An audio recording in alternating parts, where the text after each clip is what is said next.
KCAA Loma Linda is sponsored by Teamsters Local 1932, protecting the future of working families. Teamsters1932.org.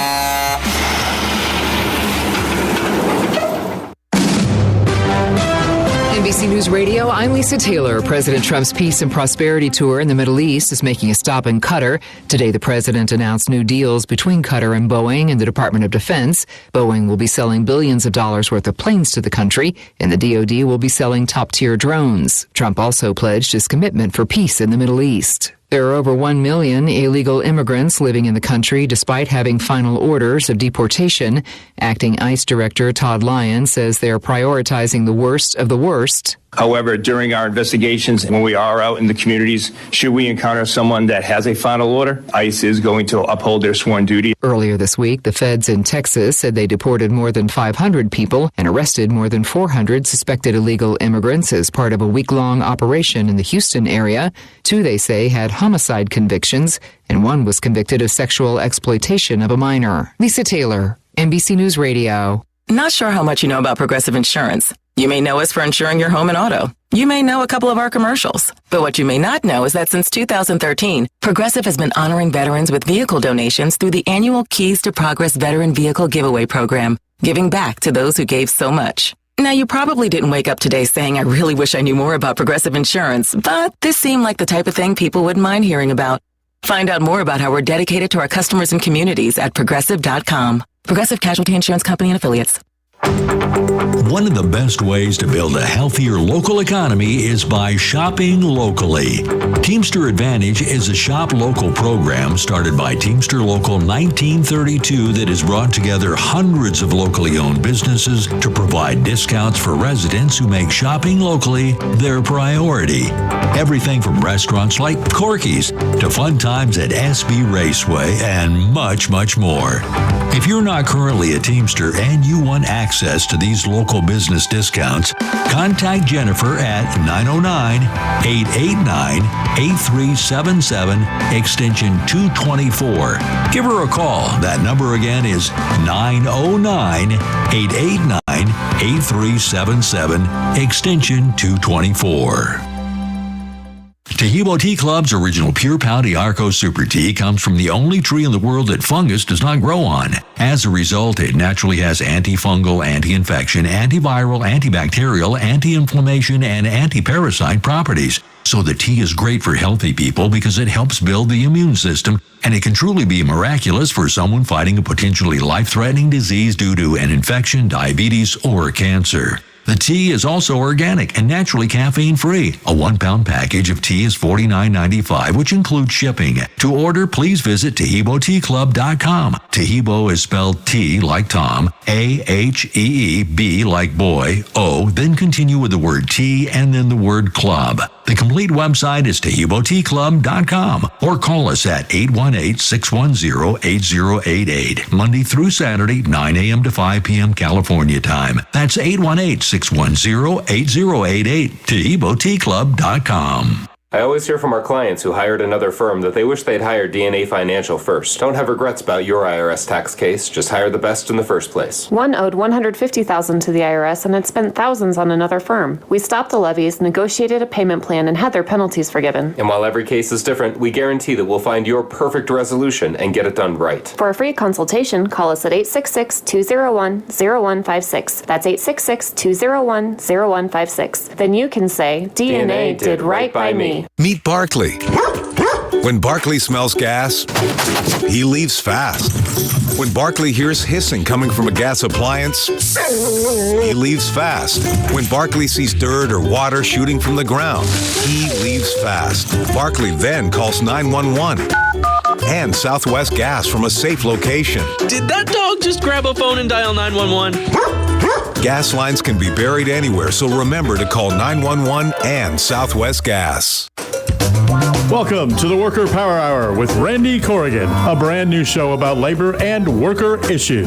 The host of the show is Randy Corrigan, Secretary Treasurer and Principal Office and leader of Teamsters 1932, one of the largest public sector labor unions on the West Coast, representing workers in government and non-sworn law enforcement personnel. Randy Corrigan is a 30-year Teamster who first became involved in the labor movement by volunteering his time as an organizer with the Teamsters Union at the age of 21.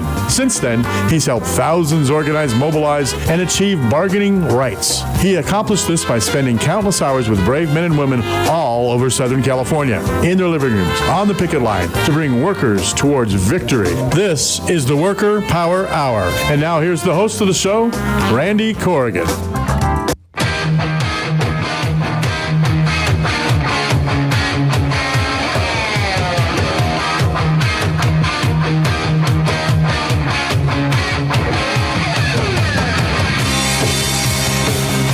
Randy Corrigan here in the Worker Power Hour, KCAA 1050 AM, 106.5 FM, and the Teamsters Local 1932 Broadcast Network, airing live from San Bernardino. Welcome back. Another show. Had a great show last week, had great guests on last week. We've had a lot happen in the last week, including a lot of excitement on the picket lines, right, Mark and Robert? I don't know what you're talking about. I saw some excitement, but I'm not sure who did it. Can you talk about it? Robert was standing over, Robert's new to the organization, so watching him. So yeah, you have a year. Yeah. And I've seen some crazy stuff, but we could talk about that some other time. Well, I'm going to pull the two of you into some of these conversations over the next couple hours. We're going to have some fun with it. I saw a history lesson. Yeah. I gave a truck driver a history lesson, got him to understand that essentially every rule in trucking that benefits the driver was brought to them by the Teamsters. He listened at the end. Yes, he did. He absolutely did. But we've had a very exciting week. I'll be reporting on that in a few minutes. And I've also learned that my staff really likes it if I show up to a picket line at 3 a.m. before a staff meeting, that I seem to be in a really good mood if I'm on a picket line for 3 or 4 or 5, I guess in that case 5 hours before the staff meeting started. Yeah, that's better than Prozac for you. That's fun. Therapy for you, brother. I'm telling you, I have a great time on a picket line. I thought it was going to be the opposite. I thought you were going to go to the staff meeting mad, but I was shocked to learn that it was. You get to take out all your frustrations on a picket line. That's what I love about it. Like all your energy gets released, and you get to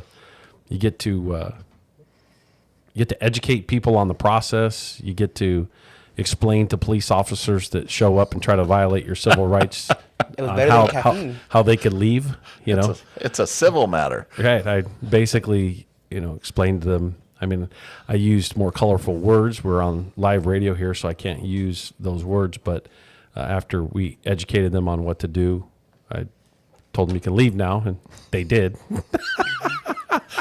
And everybody's kind of shocked. They're like, I don't understand. You know who's the most shocked is always the employer. The employer is like, we called the cops. How come the cops are leaving and the cops aren't helping us?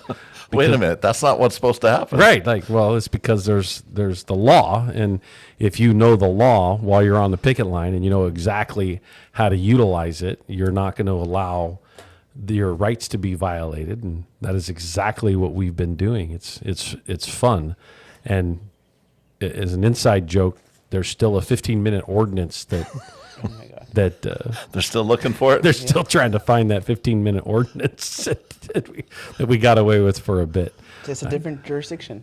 Yeah, different rules. Yeah, different. It's over the city line, over the county line. No, it's good. I'll get into some more of those details earlier. But for those of you that have not been with me on a picket line, you have not been able to, in my opinion, enjoy me having an incredible amount of fun. Typically, it's a space that I feel like we can, workers are exercising their rights, and there's nothing more powerful than that, because every rule that workers have in this country, every benefit, every weekend, 8-hour workday, healthcare, whatever it is, all those rights were won by workers doing exactly what we're experiencing on a picket line. Workers withholding their labor in one form or another to prove a point is what drives it for everybody else to benefit. And so millions of people every day benefit from workers that have gone on strike, and those millions of people that have never had to go on strike benefit from those very things that those workers that went on strike for. It's always fun to be in the space where workers are exercising that, and they see how powerful that they can be. In this case, with a $44 billion corporation that they're exercising their right and withholding their labor from. And again, I'll get into those specifics a little later, but I just really wanted to, at the top of the hour, wanted to share my enthusiasm, especially for the workers themselves, these workers in Victorville, seeing what they're fighting for. This is an area up in Victorville, they don't pay a lot of people a lot. And the reason why they say is because, the area doesn't drive good wages. It's like these corporations have got it backwards. These big corporations that land in a city like Victorville, you're supposed to pay more, because if you pay more, then people can buy homes, buy cars, buy goods and services, and it becomes very cyclical in a positive way for the local economy. Instead, what they do is we can pay less than we're paying in other areas because the cost of living's low.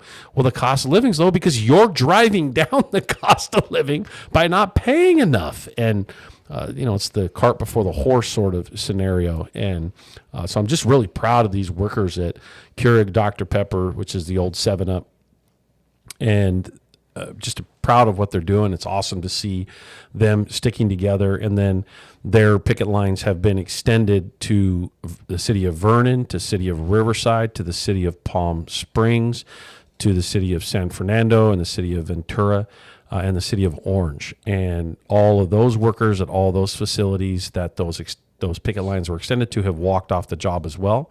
And so the company has flown in a whole bunch of scabs to try to operate. And I'll get into some of those specifics in a bit. I just, at the top of the hour, just wanted to set the tone as to where we are and what we're doing and why we got a little bit of a skip in our step. And, Robert, I think it's funny that you thought I would be upset after spending 5 hours on a picket line. Like, it's the complete opposite. It's like, for me, that's like working out. It's like going to the gym and when after you get out of the gym, you're like you want to, in a great mood, you want to conquer the world. You got all your endorphins running. Yeah, picket lines are my gym. Yeah, because at the staff meeting, you were very complimentary, and I, usually the staff meetings are a little rougher. Are a little rough sometimes, at least for me. And so even though you're not picking on me individually, but it's a little rough. But yeah, and then I Mark's get into looking at you cross-eyed right now. So I know. He's never seen me get rough with you in a staff meeting. I know. And then I walk in the staff meeting at 9 a.m. and I'm like, oh, wow, he's in a good mood. Hey, Robert, tell me what rough is. Right. So anyways, yeah, it was a good staff meeting. So anyway, a quick recap from last week's show from May 7th. And actually, sorry. Yeah, May 7th, right? Mm-hmm. Yeah, because today's the 14th. Yeah, see, I don't even have my dates straight. I've been on a picket line too much here recently, back to back, and forgetting about what day of the week it is. That's what happens when you get up at midnight. Yeah, exactly. Very true.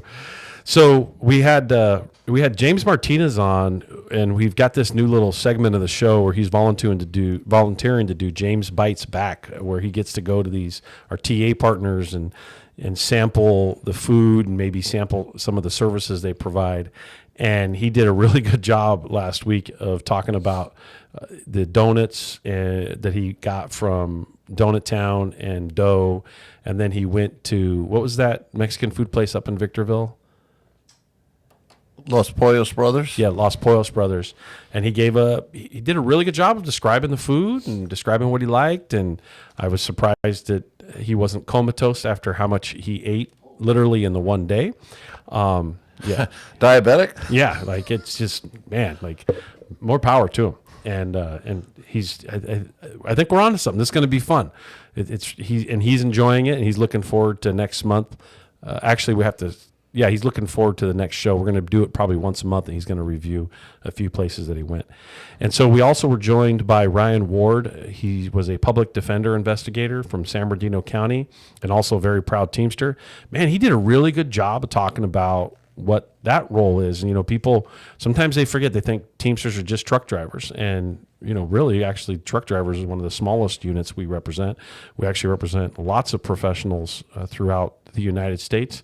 And he's an investigator, public defender investigator, and he really talked about some of the intricacies of what he does. We really appreciate him coming on the show, and hope we can hear from him more in the future. And then we were joined by our very own Mario Vasquez, who was on the line to pick a line up there, and we had some workers. They videoed in, and we got to see them live and hear from them live on the picket line, and they got to talk about what they do and what they're doing out there and what a great job they're doing. Hopefully they're listening again right now live, and we're talking about you all again. You guys keep it up. You're doing a great job. They're holding down the line at Keurig Dr. Pepper. Now you've extended your strike to 5 more locations in Southern California. So it was great having them all on. Just as a reminder to download the KCAA app in the Apple Store or Google Play Store. And if you want to reach our radio show, please contact us at radioshow@teamsters1932.org. And so the next part of our show is live shout-outs. I'm going to get into those. And we have listening live from throughout the area, whether you're listening on the app or you're listening on the radio or AM or FM, or you could be very well watching us here on the screen.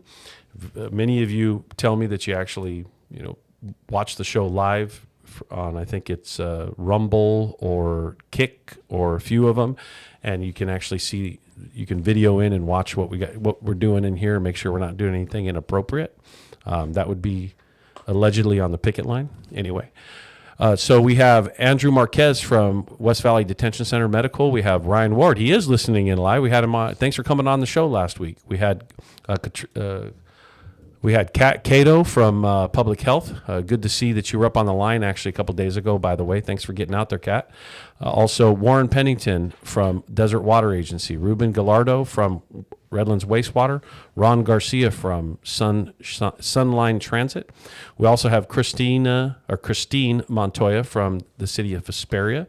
We have Sandy Cabrera, ARMC X-Ray. Charmaine Bamo from HVP.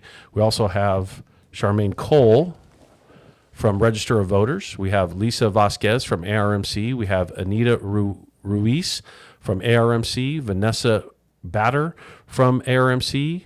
Eric Zhang from ARMC Info Management. We have the Westminster PSD site listening in as a whole. Thanks for listening in, crew. We really appreciate it. Eric Hatfield from L&M. We also have Program Integrity Department and Risk Management Department listening in. Tina Avalos Morgan, Alejandro Ariando, Cassandra Bishop or Bayup. Maybe there's a typo there from Redlands TAD. If I butcher your name, my apologies. Jonathan Gutierrez and Karen Tinsley from ITD. William Guzman, Building Inspector, City of Needles. Susan Lofton and Kirk Garrison, as always, listening in from the Sheriff's Department. We're going to get you guys an award for listening to the most shows. It's close between you and a couple others. William Guzman, Building Inspector, Nadal Rafidi, ARMC.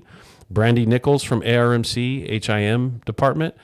Today she is retiring from the county, last day. Congratulations, Brandy. Appreciate you listening in live, and why don't we get you in on the show and you can talk about your amazing career if you just retired. Ivan Cruz, TAD 01, Robert Herita, as well as Lisandro Diaz, the City of Coachella members, and John Gamboa from SBCS. So there's our live shout-outs. If I missed you, I know I got a couple text messages here from a couple. I have, this is funny. Ryan Franking, retiree from Arizona. He just sent me an ear. So I am assuming he's listening in live. That's good. I like that, Ryan. Good one. Appreciate you listening all the way from Wickenburg, Arizona. I'm assuming he's doing it via the app. Yeah, text me, Ryan. I want to know, you doing it the app or are you actually watching on the screen through the website? I'll check back to that in a minute. And so our fun facts, this part of the show where we go over some of our fun facts, we're going to do a job member job highlight, and 2 labor wins. The first one is the city of Pomona. This is interesting. You might not think that these are Teamsters, but your crime scene investigators are Teamsters in the city of Pomona. We represent a variety of employees from all types of different classifications, and one of those in the non-sworn is the crime scene investigators.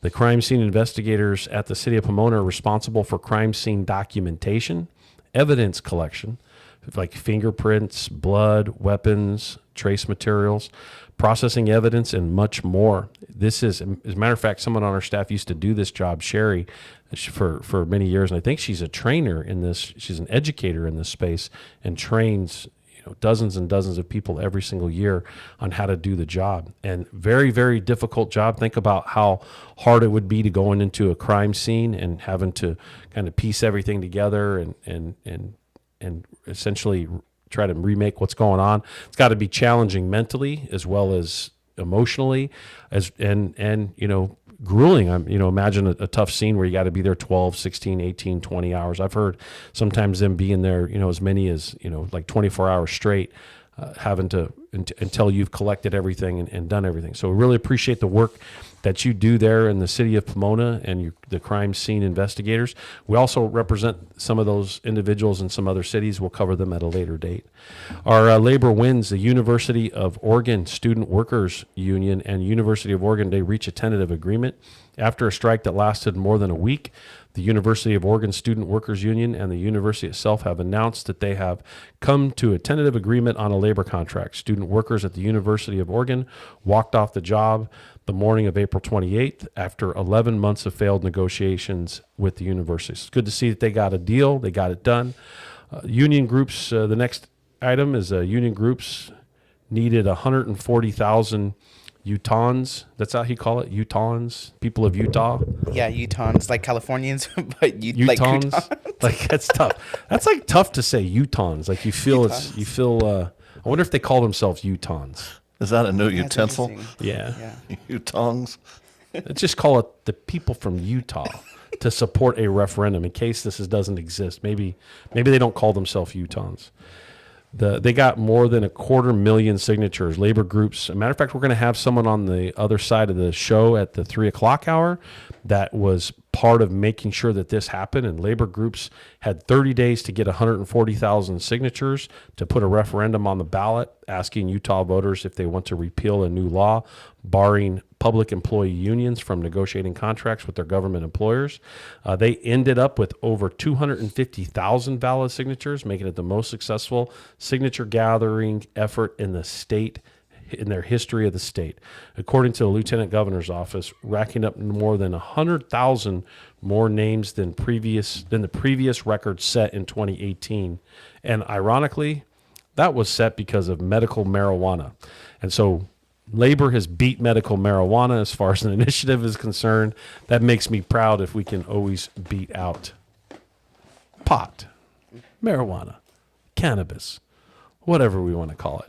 So what I'm going to do with news is I'm actually going to kick news to the other side of the break that we do on the bottom of this and the bottom of this show, and I'm going to bring in our Teamster Advantage partner. Our Teamster Advantage program is one of our, at least my favorite program in the organization, because we have more than 1,000 small businesses connected to our network, and it's our contribution to advertising for them for free. We bring them on a radio show. We have them as part of our app. We send out push notifications as part of the Teamster Advantage app. We remind all of our members to try to shop local, stay connected to local businesses, and instead of going to the big box stores or some big corporate owned entity, make sure that you're participating with small business, because the small business owners and those that work for the small businesses, they're middle class people just trying to raise their family, get their kids to sports like everybody else is. And we got to really spend time purposely advertising for them and helping them, and as part of our partnership with more than 25 chambers of commerce throughout the Inland Empire, it's part of us bringing an awareness that unions are good for the local economy. Again, we don't charge anybody for participating in the program, and our members love it. Our members love to connect to these small businesses, and some of them do really well in it. Some of them don't get a lot of hits on it, but at the end of the day, they're not paying for anything, so there's no loss to the small business. And with that, I have Angel Rodriguez from Litwell Signs up in Victorville, right? Correct. Yeah. Thank you guys for having me on first and foremost. Appreciate that. Angel, thanks for coming on. Why don't you tell us about your small business and what you do, and you're brand new. We just signed you up like a week ago, right? Yep. You guys came by last week. So we're a family-owned business in Victorville, California. A little over 12 years of experience in the high desert. We do everything wraps, everything signs, interior, exterior. We'd like to take your business and just personalize it from front to back. So if Robert was coming and starting his business and he said, hey, I have this idea and I have a location, and I would go take a walk with him and pitch our ideas or what we think works. And we have designers who can create something that hopefully brings his vision to life, and, design it, manufacture it, pull permits or anything in the city if we need to, and then bring it to life for you. We do a lot of work in the high desert, SoCal, as far out as Vegas, Barstow, all over California. As we continue to expand, we changed the name. So prior it was 760. We changed to Litwell Signs. As we expand, we look forward to working with you guys. We're glad to be a part of the Teamsters, and we do give a 10% discount for stuff like that. Just a little rundown. So I imagine you do some pretty interesting things. I know I had a kegerator wrapped. Okay. So I know when I brought that into a guy, this is years ago. It's like 12, 13 years ago. I bought an old kegerator. Actually, I got an old kegerator from somebody. It was just sitting in their backyard, still worked. Yeah. It looked horrible. So I took it in. I had him with our Union Service logo. Okay. I had him wrap it with the Union Service logo. And I mean, it just came out. It took something that was old and ugly. Renewed it. And just made it look like a centerpiece in the room. Like everybody's like, man, where'd you get that refrigerator? I'm like, that's like 25 years old, but I put a fresh wrap on it and it looks amazing. I don't think a lot of people understand how much we can do. So if you walk into our office, a lot of the walls are wrapped and you might not even notice that, or desk or fridge or, helmets, boats, Can-Ams, RVs, pretty much anything we can wrap. So what's the craziest thing you've wrapped? Craziest? I mean, for me, the craziest thing I wrapped was obviously a kegerator. I think we did some large fridges that were pretty cool. They came out pretty cool for there's a local company, I can't remember the name, but it was the first time that we wrapped a fridge, and it was huge. It was a huge fridge, custom design, but I think that was the like kind of most outlandish or different thing that we've done. For me, the creative stuff is what's the coolest. I think we had somebody come in, I think last month, that's he's from Atlanta. He's a huge Falcons fan. He has a big old 2500 truck that we custom threw the Falcons logo on there. And so when we see the truck in a Falcons wrap, we're going to know you did it. Exactly. So the custom stuff is more what I like or pride myself in. I mean, we have designers. It's unique. Yeah, definitely. And it's cool to see when somebody comes in with an idea, how we can create something with that and bring it to life for them. And I think that's a great experience. So, like, what does it cost to get like a truck wrapped?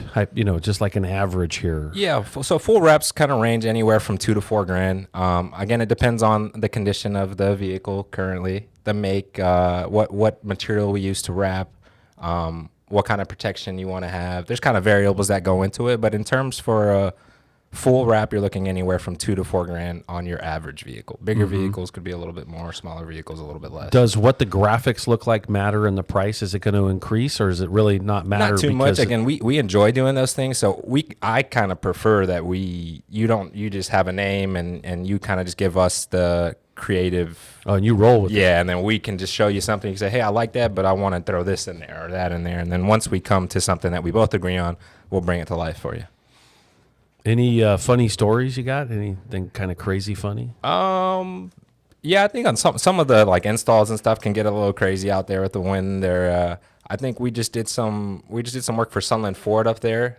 It was pretty cool. They got a commercial going, and we wrapped some of their vehicles. So I think us being in the community and seeing people and just seeing the work out there is that's the coolest thing. I don't know if I have anything too funny. It's more serious, not serious, but you didn't have like a a boyfriend, girlfriend, or husband and wife like get in a fight or something, and then maybe reconcile, and then somebody had to put the husband or the wife, the wife face is always on right on the Yeah. car.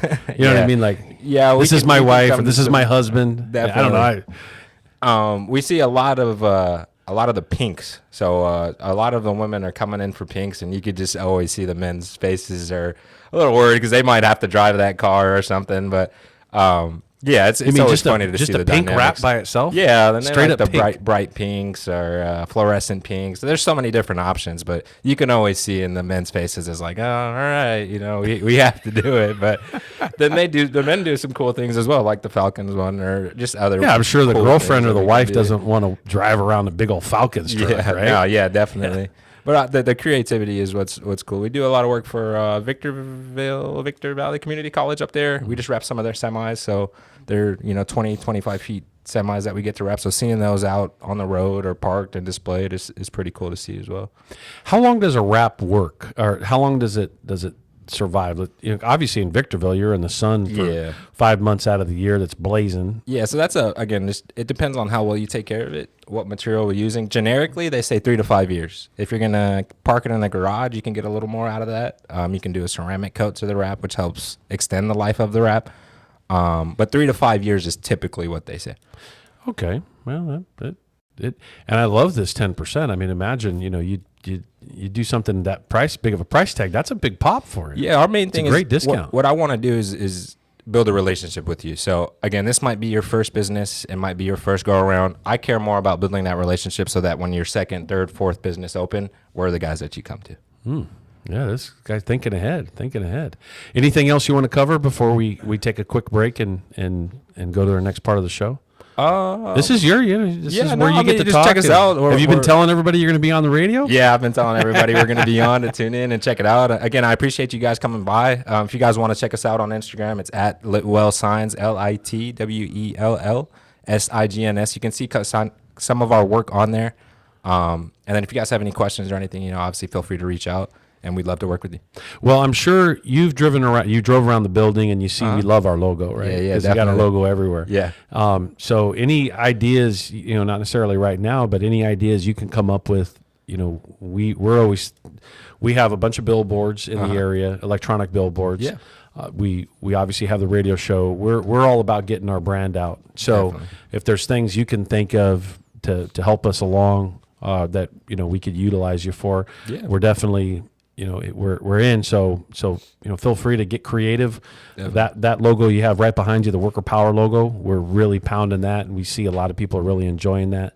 So feel free to definitely just don't repeat that logo. We'll come hunt you down. Yeah, we won't. You'll have a picket line at your facility. Definitely won't. We appreciate it, and I appreciate you guys having me on. Also, where's the name come from, Litwell? Because the first. So we actually started in the high desert. It was called 760 Wraps and Signs. 760 is the area code for the high desert. As we've expanded and kind of outgrown that and are reaching other places outside the state or even farther in the state, we just wanted to get a feel for something that everybody can relate to. So if we're getting somebody from Texas who needs something, he's not going to know what 760 is, right? Yeah. So it's cool. It worked for us for a while, but this is just our way of growing and expanding and getting out there more. I thought it came from I was like, oh, hey, bro, that's lit. It's similar to that. Yeah, cool. Try to keep it trendy, but still corporate at the same time.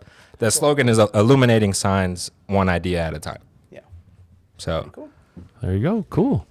Well, this is Randy Corrigan, the Worker Power Hour, KCAA 1050 AM, 106.5 FM, and the Teamsters 1932 Broadcast Network.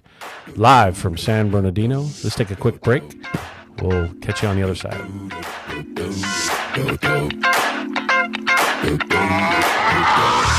This shit that ice cold Michelle fight for that white gold. This one for them hood girls, them good girls, straight masterpieces. Styling, wildin', living it up in the city. Got Chuck's on with Saint Laurent. Gotta kiss myself, I'm so pretty. I'm too hot. Call the police and the fireman. I'm too hot. Make a dragon wanna retire, man. I'm too hot. Say my name, you know who I am. I'm too hot. And my band about that money. Break it down. Girls hit you, hallelujah. Girls hit you, hallelujah. Girls Girls hit you, hallelujah. Cause Uptown Funk don't give it to you. Cause Uptown Funk don't give it to you. Cause Uptown Funk don't give it to you. Saturday night and we in the spot. Don't believe me, just watch.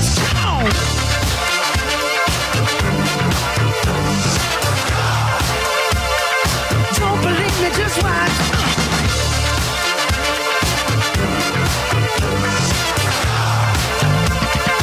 Don't believe me, just watch. Don't believe me, just watch. Don't believe me, just watch. Don't believe me, just watch. Hey, hey, hey, oh! Stop. Wait a minute. Fill my cup, put some nigga in it. Take a sip, sign the check.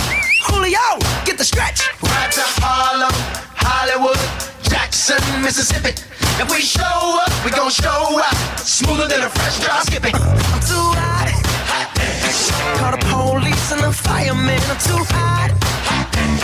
Make a dragon wanna retire, man. I'm too hot. Bitch, say my name, you know who I am. I'm too hot. And my band bout that money. Break it down. Girls hit you, hallelujah. Girls hit you, hallelujah. Girls hit you, hallelujah. Cause Uptown Funk don't give it to you. Cause Uptown Funk don't give it to you. Cause Uptown Funk don't give it to you. Saturday night and we in the spot. Don't believe me, just watch.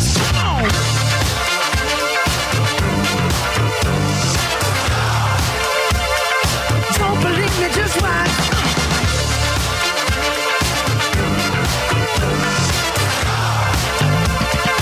Don't believe me, just watch. Don't believe me, just watch. Don't believe me, just watch. Don't believe me, just watch. Hey, hey, hey, oh! Before we leave, let me tell y'all a little something. We're back. Randy Corgan in the Worker Power Hour, KCAA, 1050 AM, 106.5 FM, and the Teamsters 1932 Broadcast Network. That was pretty good. He was great. That's great. That was a nice. I didn't have to help him along. He did a good job of describing the business. That was really good. He did a great job. Sounds like they're covering a lot of ground. Yeah. It looks like a lot of people are moving to reps. I talked to him about the lights out at the Needles office. Mm-hmm. He goes, "We'll come out there." That's nice. Yeah, great. Yeah, especially not being limited on distance. Him, willing to go to Vegas and expand it. They're out hustling. That's good. That's awesome. So I'm gonna get into some labor news and all that this side of the hour. We got a lot of stuff going on. A lot of stuff's been happening, and a lot of stuff in the local. Actually, a lot of positive stuff been happening where people have been getting terminations overturned and reduced, and getting contracts that are ready to be ratified, tentative agreements done. I'm going to go through, name some of those here in a few minutes, but I know, I'll get into some of the negative news here briefly, but there's also a lot of positive to be reporting on. We got to make sure that we focus everybody on what we can do versus what we don't like going on around us. Otherwise, we end up so negative that we can't get anything done.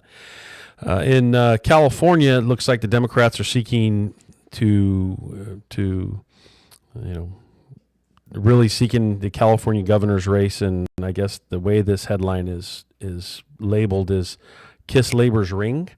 Really realizing that labor has a big influence in the outcome of elections, and they're working pretty hard. This week, the California Labor Federation is actually hosting their annual legislative conference, where a panel that hosted last night for candidates running for governor, and Lorena Gonzalez, head of the California Labor Federation, and Chris Hannon, president of the building trades. They were shooting questions at the candidates. See, I got the picket line in my head. They're shooting candidates. What a funny slip. You're going to make the Apple newscast after that one. Oh, that's hilarious. That's great. Holy cow. They were shooting candidates. I know. They were shooting the questions. The candidates were asked to wave flags indicating whether they supported various union objectives, such as striking benefits for workers who go on strike, among other things. I know we've got some stuff on the table there, like what happens to on picket line activity.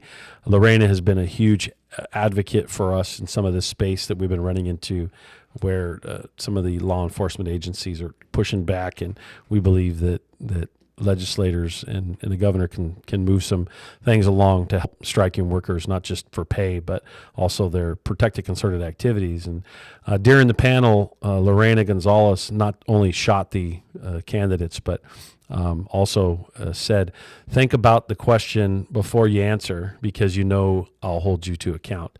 She's very assertive, absolutely willing to put her neck on the line and say it like it is. We really appreciate the relationship we have with Lorena. She actually comes here at least once a year, if not a couple times a year, for different functions, primarily usually our women's conference, if her schedule permits. And so that's great. It's good to see. Not sure if the Republicans are going to reach out to us and ask for our endorsement. In the California governor's race, they usually don't do that. They usually stay away. And I know we got a lot of listeners that are Republican, and that's okay. You got to challenge your party to court the labor more and to align themselves with labor. I know that the Republicans say that they speak for working people.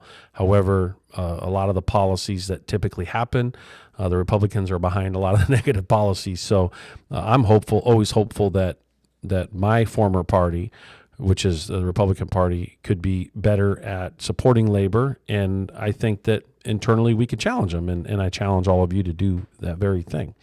The next item in the news, this is NPR.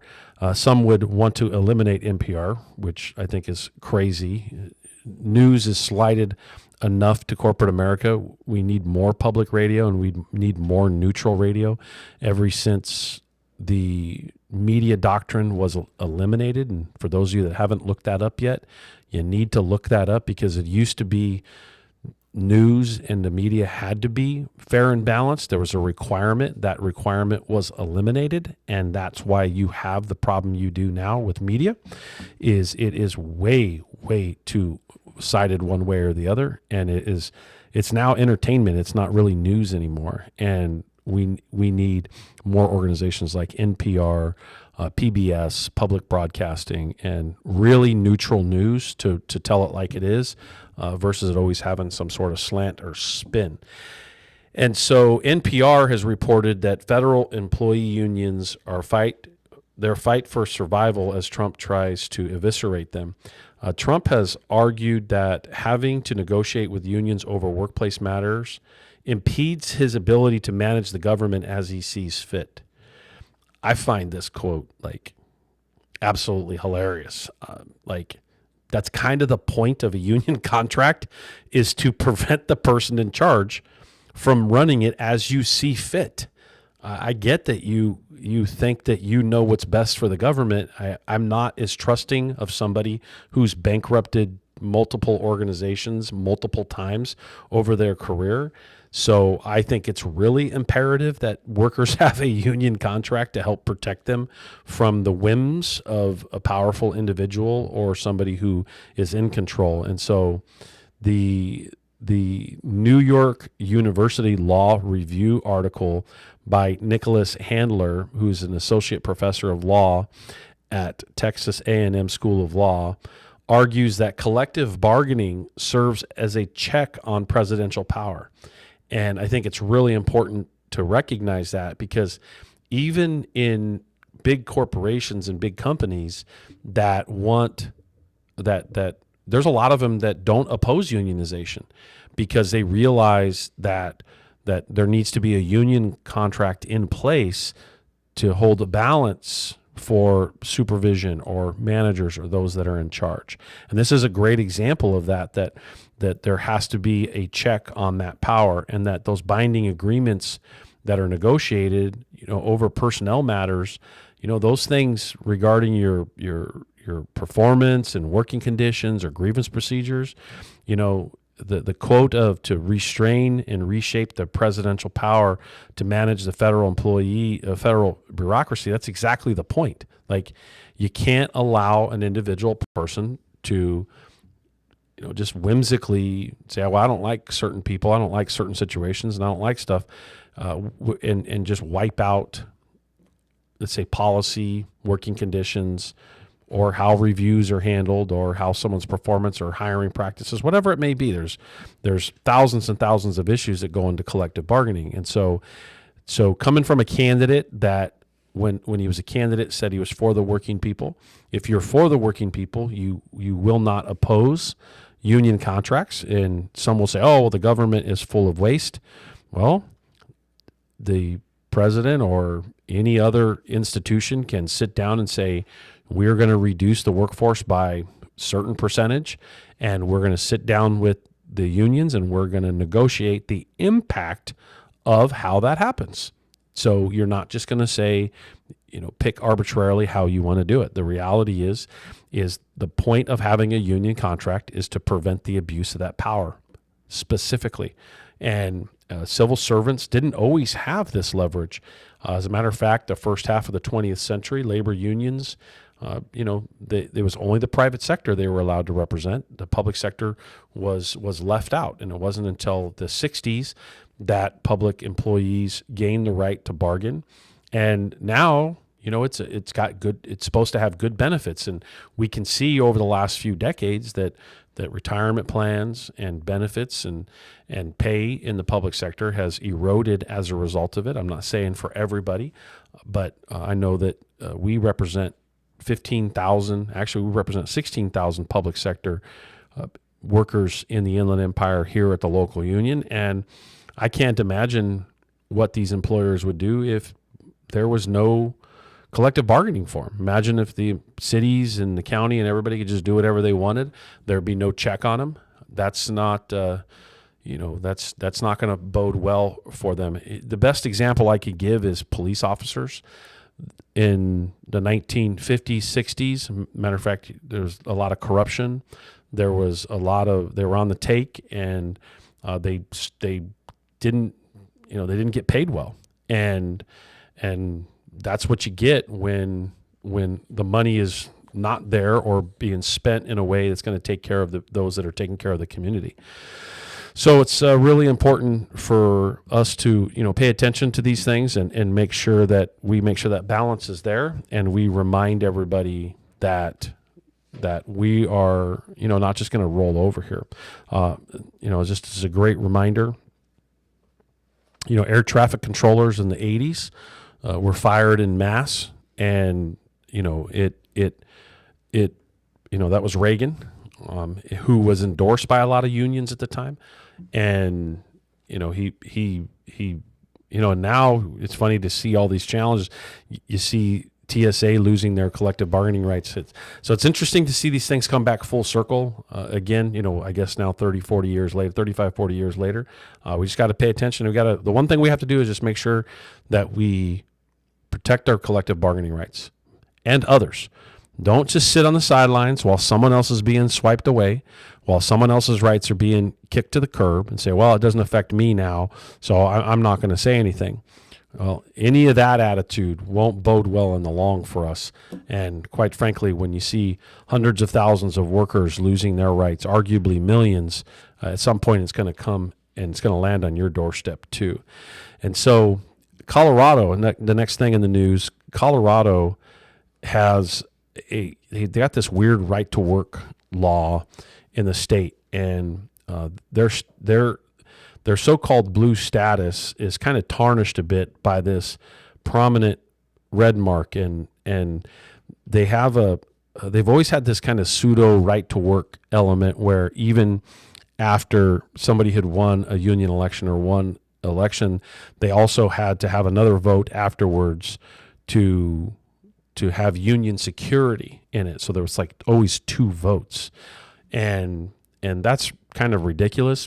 But the legislature passed SB 25-005, which eliminates the requirement for a second election to negotiate a union security agreement. That's the contract. However, the Democratic governor says that he plans to veto the bill to keep the state aligned with right-to-work states, which is like, and please look up the history of right-to-work. Please. This isn't a partisan issue. This is really a human rights issue. And,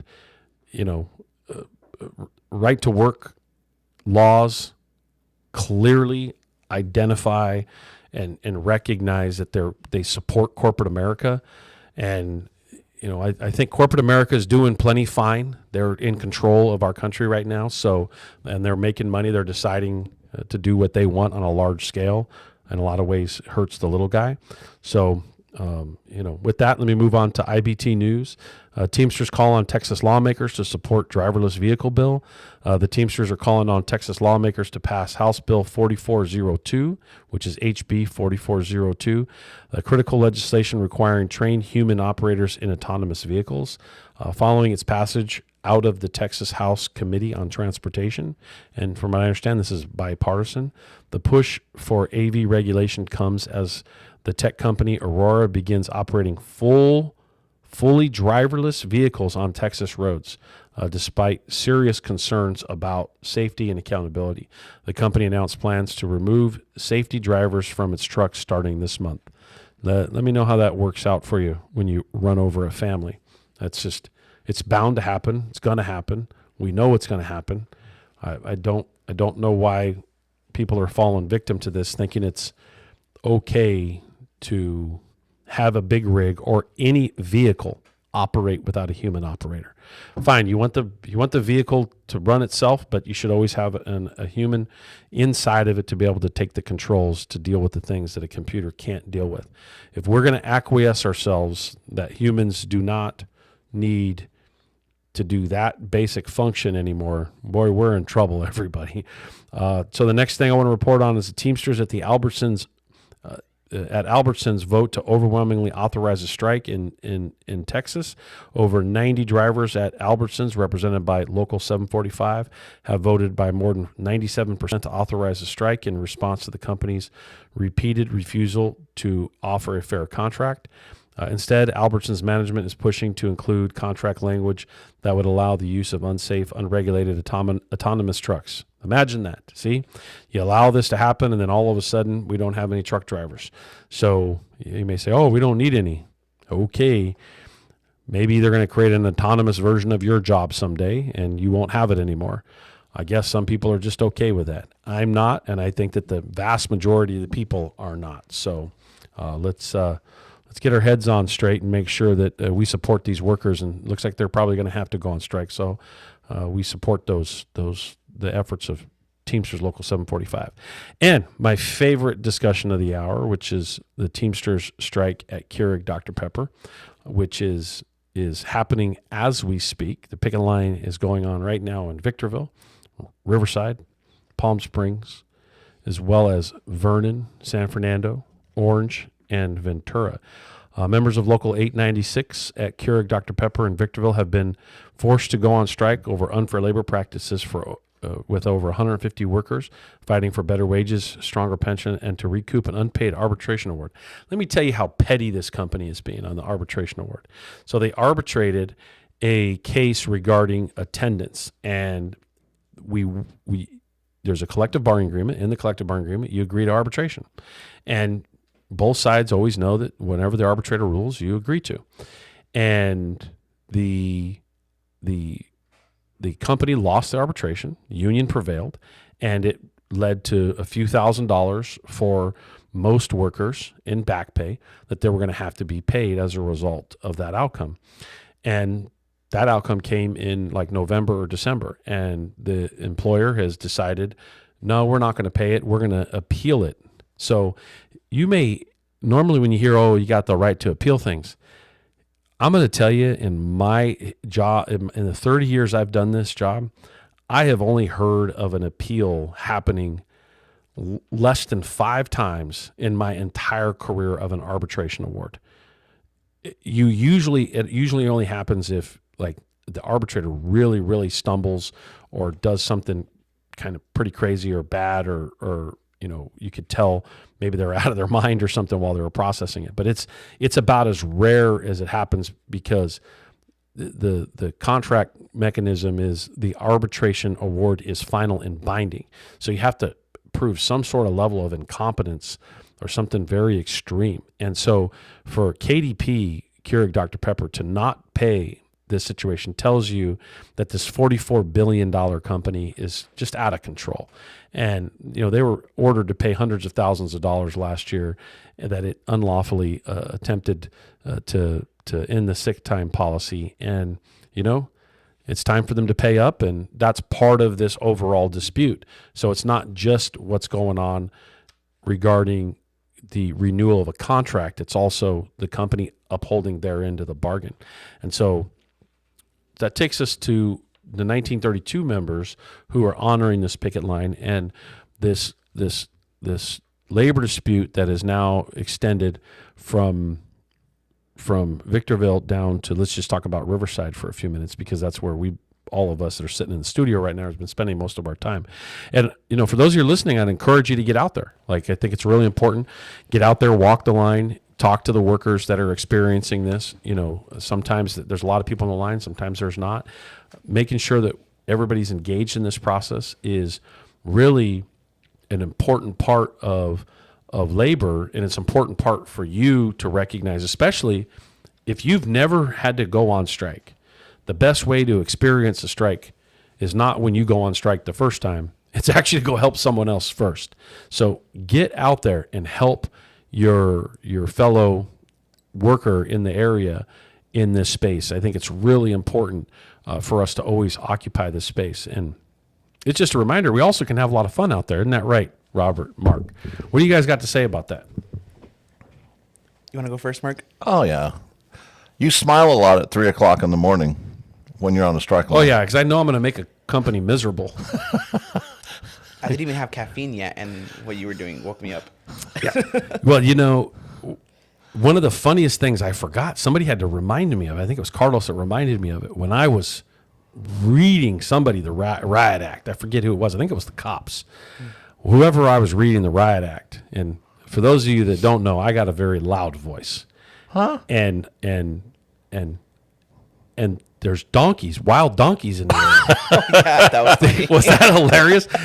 At the top of the hill behind the building, apparently me yelling at everybody had you woke them up. Yeah, had drawn the donkeys because it was right as the sun was coming up, right? They're coming up over the hill what the? It was like a movie moment when they were walking up the hill, and I can see them because I'm observing the scene as you're going off on somebody, and then they stop, and it was 4 of them, like a little family, and they turn, and it looked like they were literally looking towards the scene. And I pointed it out after you had done your stuff, and then that was just really funny. It was cool. They were like, "What's going on down there?" Yes. And so they're up 70, 80 feet on the top of this hill that's right behind the building, and they're at the very crest of it. You can see the sun is coming up. So the sky is brightening up, and they're like looking down, going, "Good morning. What's all the commotion down there?" And a few minutes later they're hee-hawing and stuff like that. But I'll tell you, honey, the humans are doing it again. Yeah, that's a new one. I have a picture of it too. I have it on. Did you take a picture? I did. Yeah. I've not experienced a situation where the donkeys decided to roll in and enjoy the scene. So that's a new one for me. But they could have joined the picket line. Yeah. So what was your guys' favorite part of the last couple of days on the picket line? Mine was the independent trucker who demanded respect. Oh yeah. We had to educate him on how the Teamsters built the industry. I wish I could repeat what you said when he said, "I just want some respect." Well, when the insult started, one of the things I did ask him was if the owner of that truck made him shine those wheels. Yeah, and then the conversation degraded quickly, even more after that. He tried about 3 good times with you, and each time you could see the look in his eyes like, maybe I should let this go. How about you, Robert? What was? I think it's all fun and jokes and stuff, with the donkeys and stuff, but to witness the workers, especially in Victorville, because that's where it starts. Obviously, 896 represents 7-Up or Dr. Pepper Keurig workers at that facility, and they don't have a pension, right? And so when I was doing my comm stuff and interviewing some of the workers, they were like, well, our brothers and sisters down the hill have a pension and they have better benefits and stuff like that. And, hearing them talk about their stories and stuff like that, it makes you being on the picket line feel way more comfortable, having those conversations. So that was fun. But then the sad part was, when the company starts busing all these Scabs in. These scabs Let's talk about this on the other side of the hour. Let's Oh, pick yeah. this up because we only got a couple seconds left. Sure. So this is Randy Corgan in the Worker Power Hour. We got to go to break here in a minute. KCAA 1050 AM, 106.5 FM, and the Teamsters 1932 Broadcast Network. Longtime organizer, first-time radio host. Live from San Bernardino. Take it away, Mark. NBC News on KCAA Loma Linda is sponsored by Teamsters Local 1932, protecting the future of working families. Teamsters1932.org.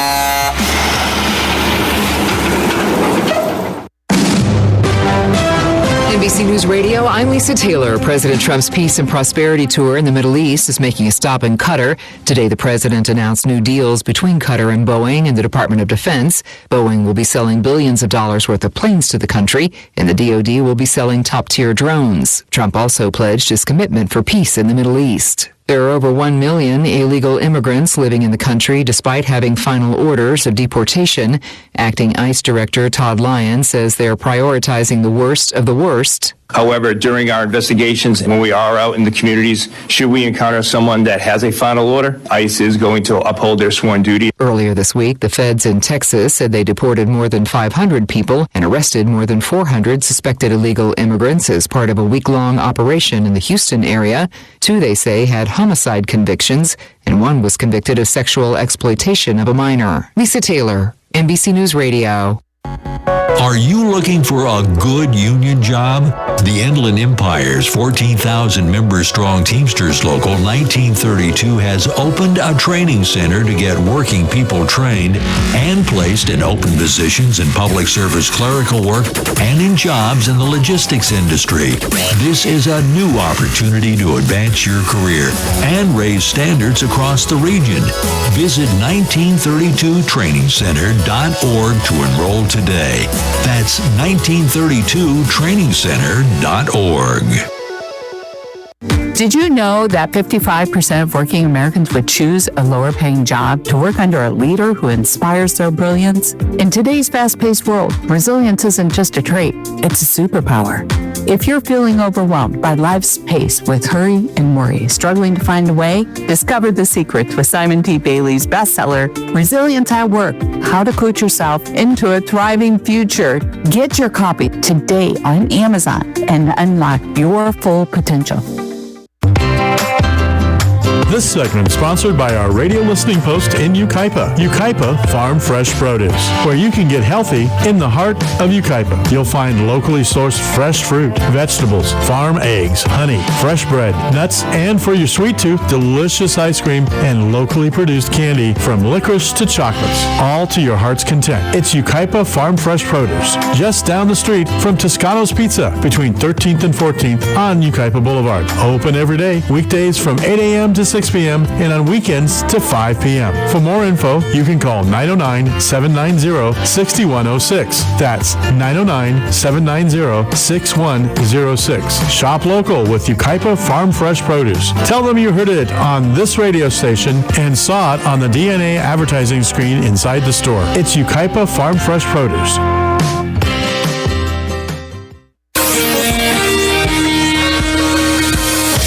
For KCAA 1050 AM, NBC News Radio, and Express 106.5 FM, a Rancho Cucamonga man has received a 12-month prison term for illegally possessing sensitive technology that ended up in the hands of the Chinese. Federal prosecutors say that Li Ming Li, 66, downloaded information from his Southern California-based employers and used it to market his own company to a competing Chinese-based company. A federal judge also fined Li approximately $14,000 and ordered him to pay an additional $17,000 in restitution. San Bernardino County may be able to exchange land it owns at Glen Helen Regional Park, provided the land is replaced with a new park. Assemblyman James Ramos explained his bill would grant state authorization for the county to proceed with a major project to enhance the region's quality of life and boost the local economy. The proposed multi-use project would feature a new hotel, a shopping center, fitness center, restaurants, and additional recreational opportunities for both residents and visitors. In Riverside, a mother left her newborn infant abandoned near a dumpster at Riverside apartment complex. The newborn baby boy was discovered breathing and crying with the umbilical cord still attached is in good health at Parkview Community Hospital. There is a law in place, the California Safely Surrendered Baby Law, which allows the surrender of newborns without fear of imprisonment, no questions asked. Weather in the Inland Empire warming up a bit with highs in the high 70s and lows in the low 50s. For NBC News Radio, KCAA 1050 AM and Express 106.5 FM, I'm Lillian Vasquez, and you're up to date. KCAA, keeping California alert and aware.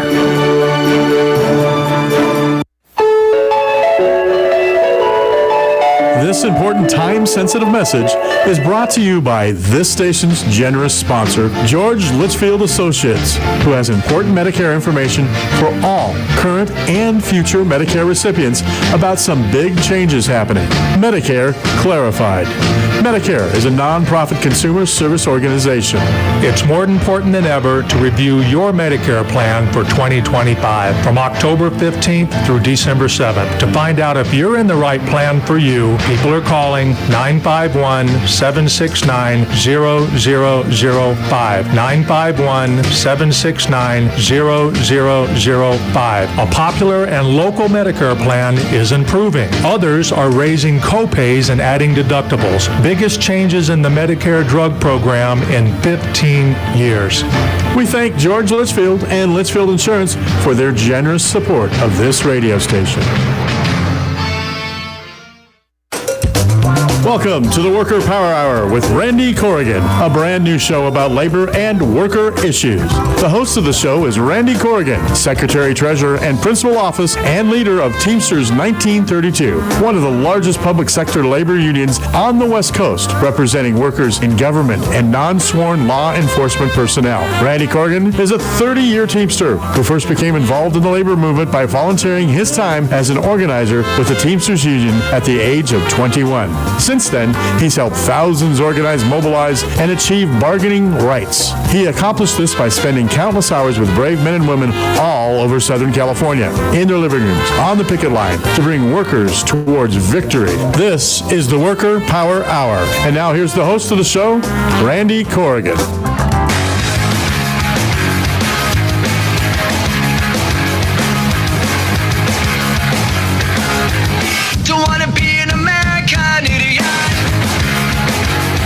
Hey, we're back. Randy Corrigan in the Worker Power Hour, KCAA 1050 AM, 106.5 FM, and the Teamsters 1932 Broadcast Network, airing live from San Bernardino, California.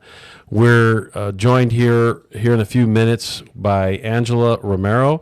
We'll get to you. Just hold on briefly as I talk about the fact that we are I'm a long-time organizer, first-time radio host, so I get to hold my rookie status, and if I make a mistake here while we're hosting this radio show, just blame it on my rookie status. And for those of you for those of you that may not know, this is your first time listening, because we have Angela on right now, and she is just to point this out, she is the representative House District 25 in Utah, is also the minority leader of the House there, and we really appreciate her coming on to talk about all the incredible work that's being done in Utah in the face of public sector bargaining being directly under attack. And it really matches up with our format on this show and what we're trying to do as a union, which is, clearly you see we have a live radio show here that turns into a podcast, but we also, our message of worker power, building worker power, is about educating workers on what they can do and how they can take control. What's going on in Utah is a perfect example of how this is happening, and it couldn't match any better to the work that we're trying to do on the ground. And we're super, super happy about those that are coming, that come on the show and can match the energy of the work that we're doing.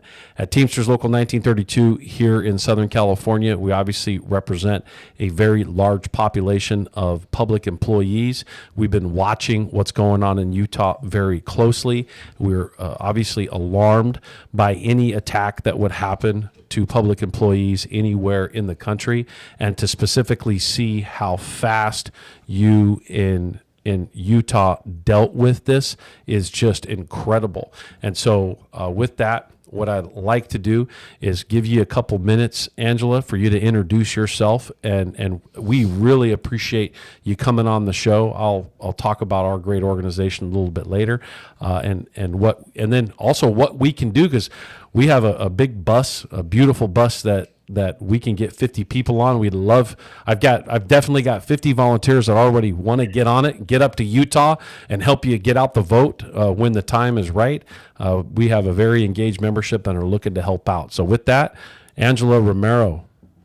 Thank you for having me. As you mentioned, I am the leader of the House Democrats. There are 75 members in the House, and only 14 of us are Democrats, but we're a small group of legislators, but we're very mighty, and we fight for the rights of the people. I also serve as the president of the National Hispanic Caucus of State Legislators. So I organize at a national level, and many of the unions support our organization, fight for immigrant rights, and just fighting for people in general. And I think that's what you saw happen here with HB 267, with the public sector labor union amendments. I work for the city of Salt Lake City. I'm in management, but I'm very supportive of our unions and what our unions do for us. So when we saw this bill come forward and we saw conversations and negotiations going on behind the scenes, we knew that it had to be an up and down vote. And we knew if we did this referendum and working with the Utah Education Association and other organizations, that we would be able to get it on the ballot for 2026, which is what happened. And Utah has a really unique law when it comes to doing a referendum. It's a very high standard. So not only do you have to get enough signatures, but there are 29 Senate districts. And out of those 29 Senate districts, you have to have 15 of those Senate districts, and you have to have 8% of those voters. And so they've made it really impossible for people to do a referendum.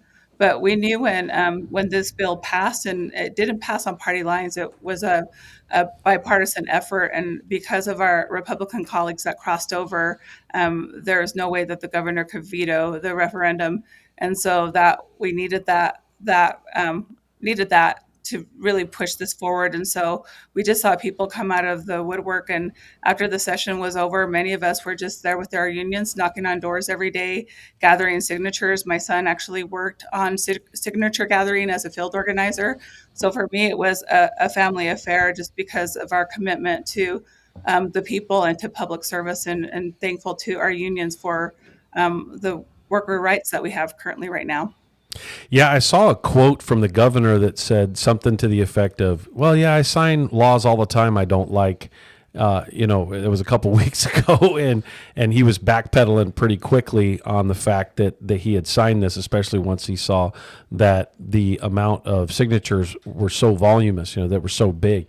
And so kudos to the labor movement and to all of you advocates in that space that really, like you said, crossed over partisan issues, right? Crossed over party lines and made sure that the issue around workers was raised up enough to get away from the typical partisan bickering, and to do it on a scale like you did, knocking down those 15 districts at over 8% is typically a large threshold to get over, but you blew right past that, in a lot of ways doubled it. And that's really the UEA, Utah Education Association, and them organizing all the different unions, and never underestimate teachers. I can tell you that. And I think we have, out of the 29 Senate districts, we have signatures in 21 of those districts was the count so far. So they exceeded the number that they were supposed to get, the 15 Senate districts up to 21. And we'll see, how close those other Senate districts are. But I think this is a really good message to my colleagues in the legislature when it comes to unions and what's going to happen in 2026. So I'd love to see candidates on both sides of the aisle that are more union friendly. And I think this is a strong, clear message, because I'm telling you, every year we've seen union rights chipped away slowly here in Utah. And this was, there was conversations between certain unions and the majority. And some of us were saying, no, there's no room for negotiation. And I know people were afraid because they're like, well, what if we don't get the numbers for the referendum? And I told people, if we compromise and we let them chip away, then they're going to use this as a model in other states, and they're going to take away all our rights. And so it's either all or nothing. And so I'm glad people realized that it needed to be all or nothing, and people gathered together and they fought for the rights of unions.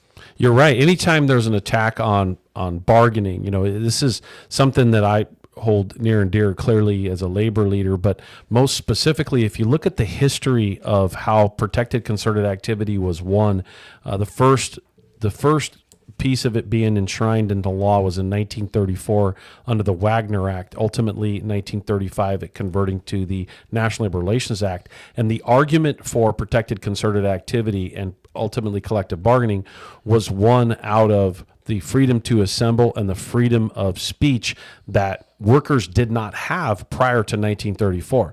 In other words, prior to 1934, I'm sure you're well aware that there was no law on the books protecting workers' right to freedom of speech or freedom to assemble while at work. As a matter of fact, it was the opposite, that their ability to do those very things, which were afforded as, being in the United States, that you had the freedom of speech, you have the freedom to assemble, were actually taken away when you were a worker. Clearly, that comes out of the code in which you could own your labor at one point, which was slavery, it not allowing itself to be broken. Fast forward again back to 1934-35, concerted activity. The argument to gaining concerted activity was won off of those arguments on the floor in Congress, making the point that the freedom of speech and the freedom to assemble were there. So when you see the attack on public employee bargaining or any bargaining right being stripped away, that means a part of your First Amendment right is being repealed, is being stripped away, is being taken back.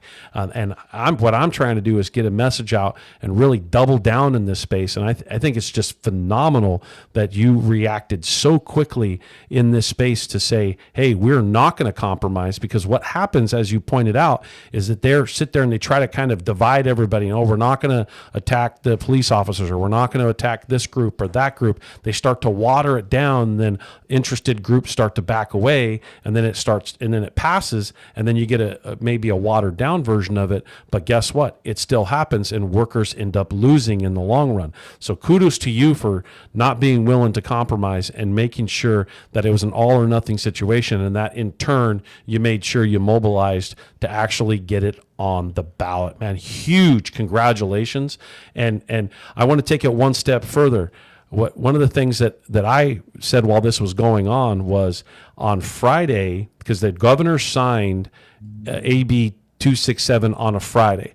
And I personally believe that all the public employees on that Monday should have taken a position Friday that Monday we're not going to work. In other words, police officers, firefighters, teachers, everybody. And I know everybody doesn't necessarily agree with me on this, but I think that if all of them took that position, we're not going to work, you took away our rights, we're not going to work, I think everybody would have scrambled to try to fix it a little bit quicker. I'm really trying to agitate this space of worker power and workers exercising that power. Again, I'm not taking away at all the effectiveness and how powerful what you did to move hundreds of thousands of people in this direction, but I'm hoping that we can also step it up one more level too. What do you think about that? No, I agree with you 100%. As I mentioned to you, there were some people that were part of certain unions that were negotiating and trying to find some commonality with the Republican sponsor and some of their people, and they had even wrote a letter. And I personally raised that to some national organizations because of my ties to the National Hispanic Caucus state legislators. So they were able to get some of their national people, national AFL-CIO and others, to put pressure on the Utah unions to say, hey, there's no room for compromise here.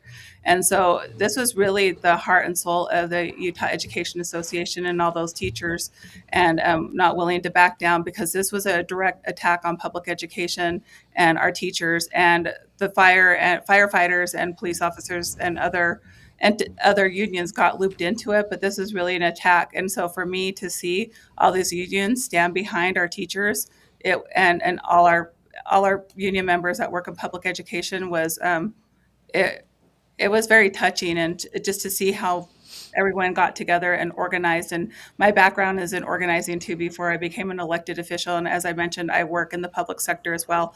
I don't do my job to make money. I do my job to serve people. And that's what most people in public unions do. They're firefighters, they're bus drivers, they're teachers, they're police officers. They're there to serve and help the people. And they want to make sure that they have their basic rights covered so that they can collectively bargain, they can talk about their salaries. And this bill was even going to go further, where it wasn't going to allow some people to even participate in our public PHP, so to get those benefits for health and some of these other benefits. So we'll see what they bring forward in the 2026 legislative session. I don't know, but I think the message was loud and clear to my colleagues that don't mess with unions. And so for me, that was, I was happy to see everyone come together and fight. But I agree with you. Sometimes in order to make a statement, you have to show what you do and the services you provide, because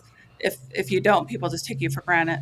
Well, clearly, it's been obvious that organizations like this, in other words, the ones that have propped this up, Right to Work, Freedom Foundation, all those organizations that are trying to erode worker rights, they sometimes do a good job of kind of pitting the organizations within labor against one another and say, okay, well, we won't attack the cops or the firefighters or this group or that group, and it'll just be such and such public employees.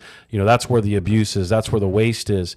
And the reality is that a fight on one is a fight on all. Clearly that's how you all saw it, and we've got to get workers more engaged in the space. That the reality is when workers, let's say in the private sector, see an attack on public sector employees, that it's no different than as if you were trying to do the same thing in the private sector. And it just not you today. And if you say, well, it's not me today, that's someone else, and you try to walk away from it, that's not your responsibility, that's a huge mistake.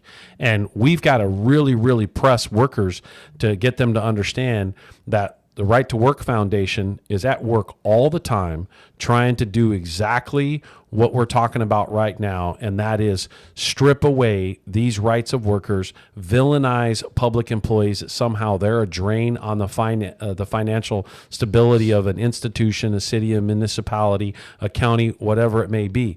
The reality is that corporate greed that gets pulled out in tax revenue or in tax incentives or in abatements or in tax credits far exceeds the amount of money that there's any abuses on the employee side. The reality is corporate welfare is a massive drain on these municipalities where, let's say, they put up a mall or they put up some sort of facility, a car dealership, and the city or the county ends up giving them a certain percentage of the sales tax revenue back credited, or the developer.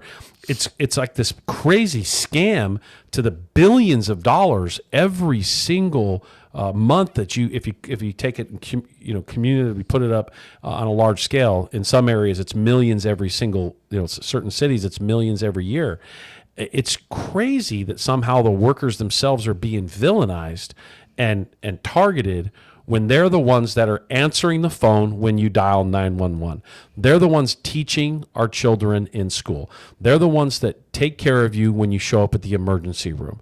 They're the ones that show up and put you in the ambulance. They're the ones that make sure at your most difficult time, at your most incredible need that you may have, that they are there for you, waiting and making sure that you're taken care of with no questions asked. They don't call and check to see if your payment came in. They don't call and say, "Oh, did you make sure that you're on the that your criteria is checked off?"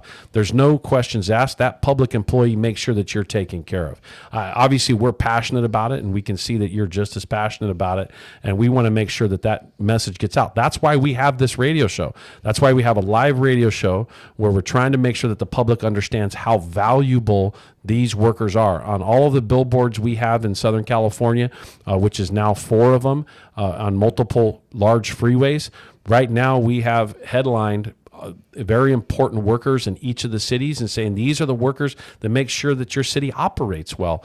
Bring a positive message about them versus it being a negative all the time. I know that's a mouthful. That's a lot. Sorry for running on. I'm sure you got a lot you want to respond. No, I understand. As I mentioned, when I'm not in the legislature in Utah, I have the privilege of working for the city of Salt Lake. I've worked for the city of Salt Lake for almost 24 years. And people, say, well, why didn't you want to change your job? And I go, I chose a career to serve people and to take care of people and to make sure that people's children are safe. I'm in the Division of Youth and Family Programs.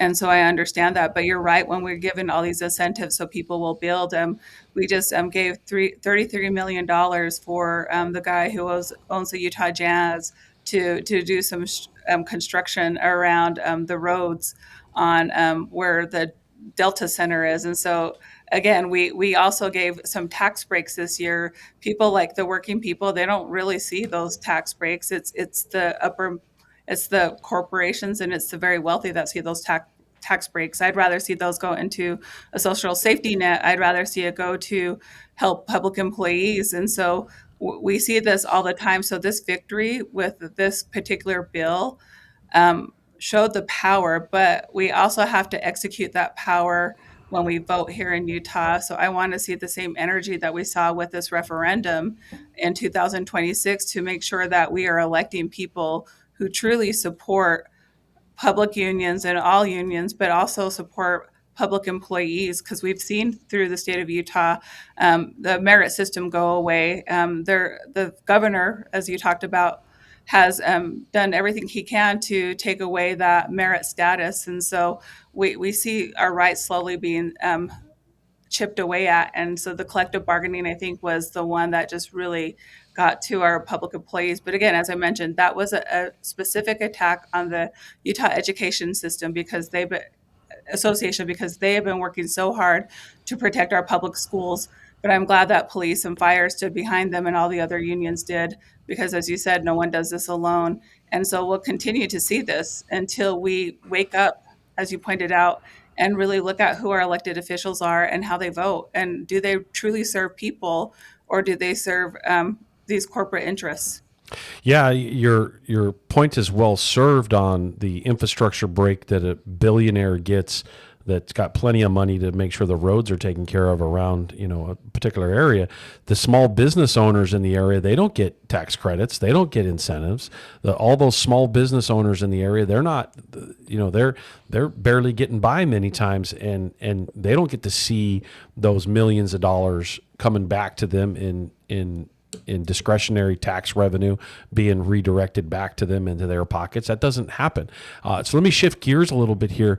What was the behind the scenes like? Clearly it must have been chaotic, but you guys obviously got right into mode where you were knocking on doors and you're canvassing and you were activating.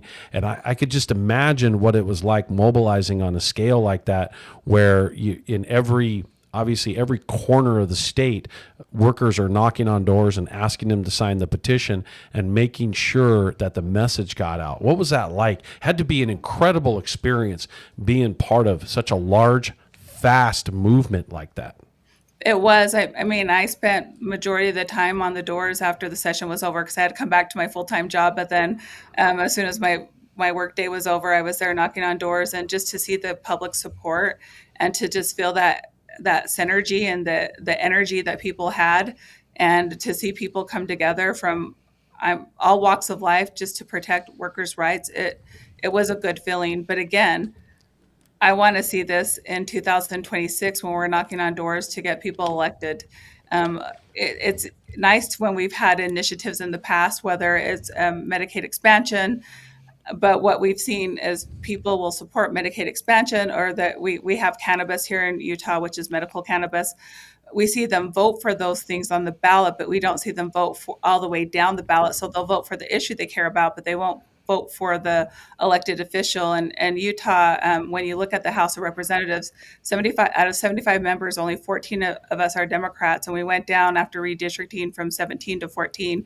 And in the Senate, there's 29 senators, and only 6 are Democrats. And if people who are supporting these particular rights, and I'm not trying to make this partisan, would vote down the ballot, I think we wouldn't have such a lopsided legislature where we could truly have some more honest conversations about important policy decisions instead of talking about politics, because it's frustrating at times when we're elected to represent the people, but we get sidetracked on political issues that we don't really need to talk about, instead of focusing on how do we make sure people can put food on the table, how can we make sure that people can turn on lights, and how can we make sure people have a roof over their head. And that should be the bread and butter of what we do as elected officials, as a state legislature. But at times that's not what happens. That's not where majority of our time is focused. It's focused on political messaging and political theater. Well, and it's been happening for the last 4 years. Well, clearly you had there's the Republicans have complete control of the legislature and the governor's office there in Utah, right? And so clearly this bill, which eliminated right to work, was held up and supported by them. And obviously, I'm assuming they're looking at this now, seeing this movement going, many of them may be looking at it going, well, maybe I shouldn't have done that, right? Because their very constituents are signing a petition saying, I don't agree with the direction you took. And the reality is though I would agree with you, we try not to make it partisan. Clearly on this subject, the Republicans were on the wrong side of the issue, clearly, and they need to be better at this subject.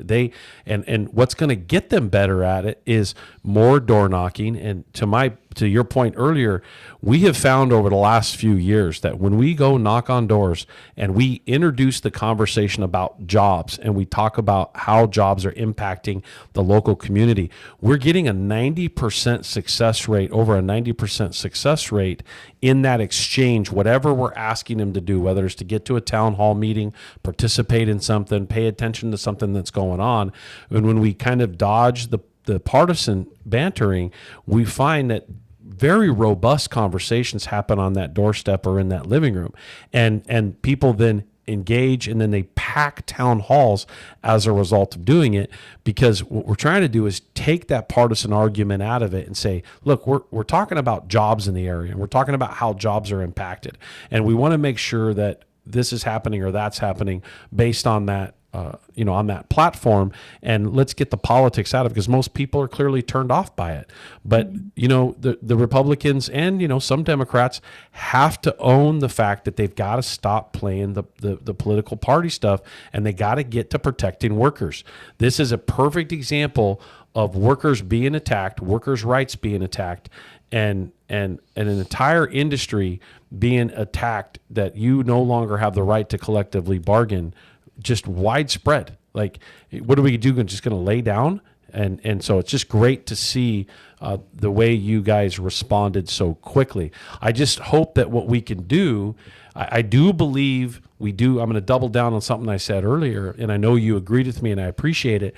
We got to turn these scenarios into where when workers face this sort of adversity, that they do quickly withhold their labor in a lot of ways, because it sometimes the process getting dragged out through a referendum and then having to go back out there and obviously win the election cycle and all the pieces that come with it, what is lost in it is the worker power aspect. Mm-hmm. And if workers do in mass just say, you know what, we're not going to go to work until you figure this out, it's going to send one heck of a message to where they're not going to bring something like that back again, because they're going to realize the reaction is extreme, which is, quite frankly, it's fair, because look how extreme their process or their proposal was, or excuse me, their bill was. It's the most extreme. You took away workers' rights to bargain.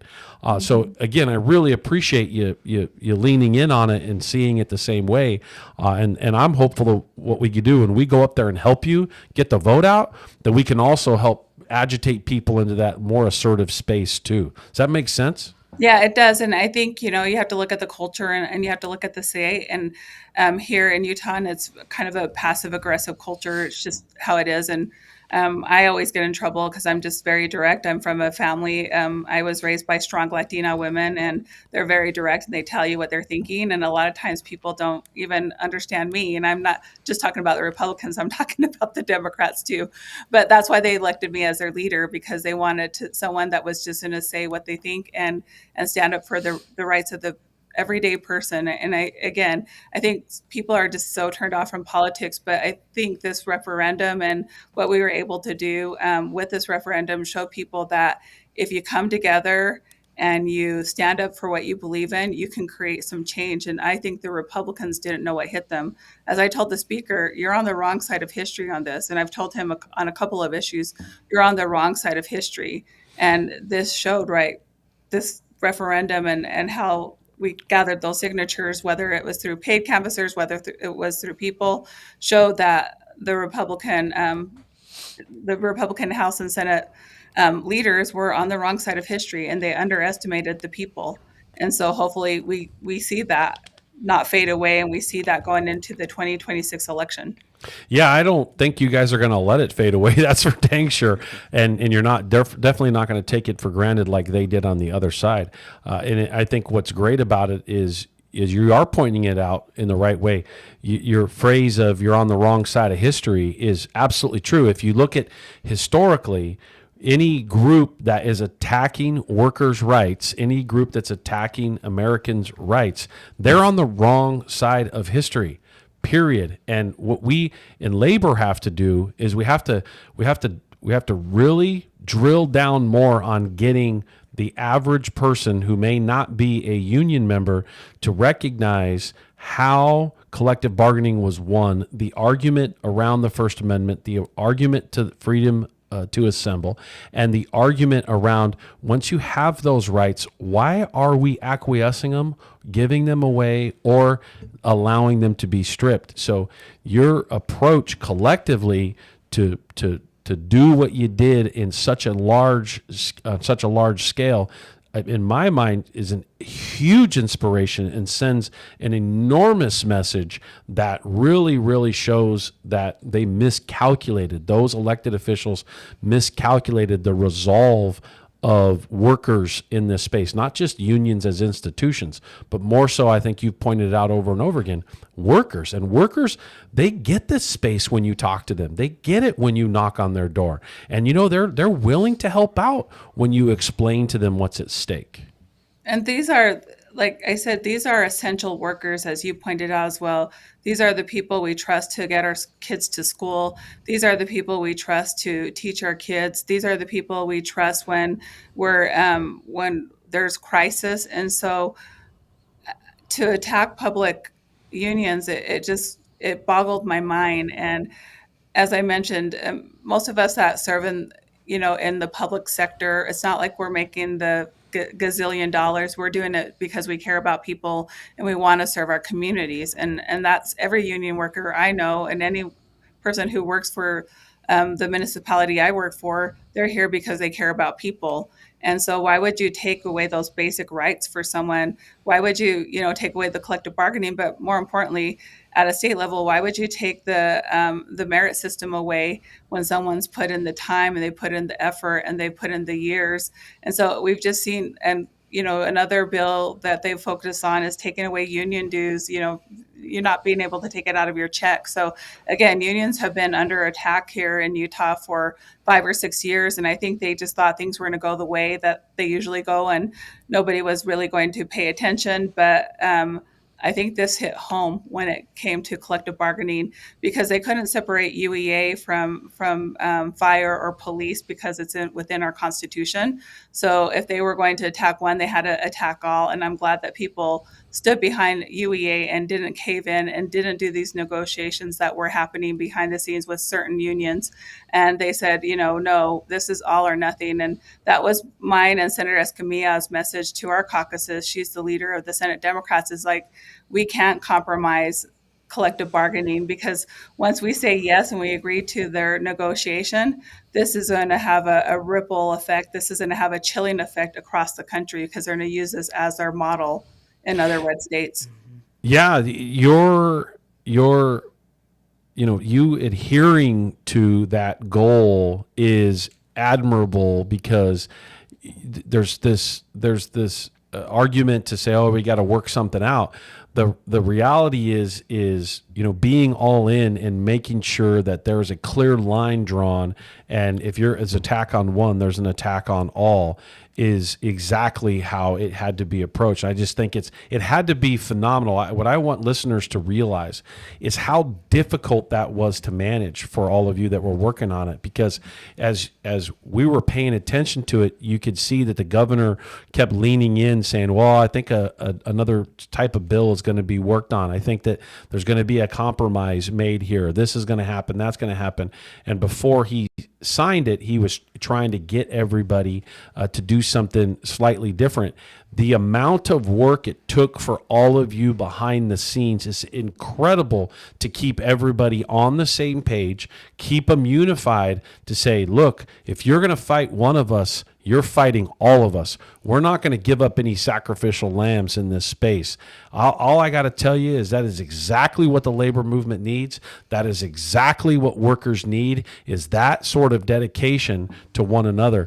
This is the stuff that makes things happen on a larger scale. It doesn't get much larger than 250,000 what you did, but quite frankly, I think in labor as a whole, we need to even do it on larger scales now. And this is a real good example of you all not kind of getting broken down by what's going on behind the scenes. And I'll just say it one more time for those of you listening. You got to understand that work behind the scenes was incredibly challenging and incredibly difficult. Thank you for pointing that out. Yeah, because there were people that, again, were trying to negotiate, and they had a letter, and they had logos of some of the unions that didn't agree to that.